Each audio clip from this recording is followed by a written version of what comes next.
I was in South Africa recently and a billionaire told me Nigel Farage is for sale. What do you say to those who are concerned? He's completely and utterly wrong. Nigel Farage is not for sale. None of us are for sale. We stood up against Elon Musk about a year ago, actually, and said thanks, but no thanks. So your gentleman there, utterly wrong. But why are you taking so many donations from donors who are not living in the UK?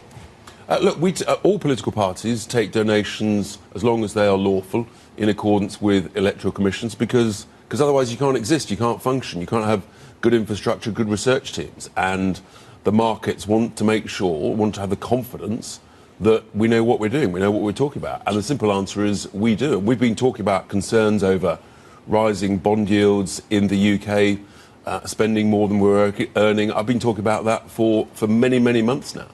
But Nigel Farage's trip to Davos was paid for by the Iranian billionaire Sasan Ghandehari. What do you think his interest is in reform? What actually many people's interest is in the great United Kingdom being successful again. We're sort of at the moment, frankly, down and out and on the ropes because of weak, feeble, cowardly mismanagement, firstly by the Tories, now by Labour. It's absolute chaos. There's no growth. And the role of government is to create growth. I'm old enough to remember when the UK was growing at 2.5% to 3.5% year in, year out in the 80s and 90s. Anybody under 40 doesn't know what that feels like, what it looks like. You really think that's why he's giving you money? I think what entrepreneurs want, who believe in Britain, they want a successful party running the government who will get the country growing again for the benefit of all. And that's what I hear from people. And your alternative is, if you don't want any donations, then you have to go to state funding. And, that's a national debate if you want, but I don't think that would be very popular. And, let's just remember, for example, the Labour Party's biggest donation in 2024 was a South African multimillionaire. We've also taken £9 million, a historic amount, from a crypto investor who, by the way, lives in Thailand. What about people who are worried? Crypto's part of the future. I mean, lots of your viewers and listeners are involved in crypto markets. Doesn't it show sort of common sense that actually we understand what's going on out there? What are the growth markets? What are the opportunities? But what about those who are worried that you're taking that money and it's going to shape your crypto and financial services policy? Don't worry. Relax. We know what we're doing. It's about growing the economy, and we're not for sale to anybody. OK. Look, we've got the local elections coming up in May.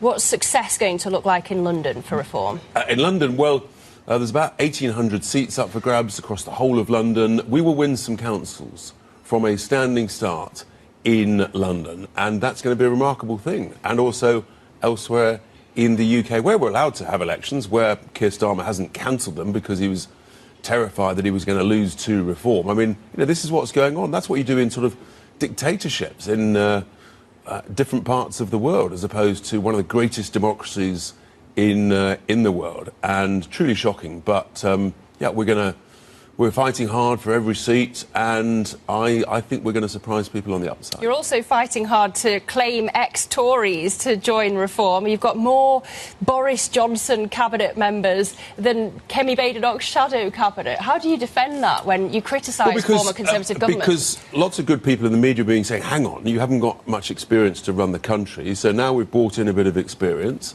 and yet we're still being criticised. We almost can't win. Look, the reality is that we need some ministerial experience. We've now got that. I'm not saying I've run a department, but what I have got is a successful business track record, like Nigel Farage and others. And you combine those two things and you have a winning formula.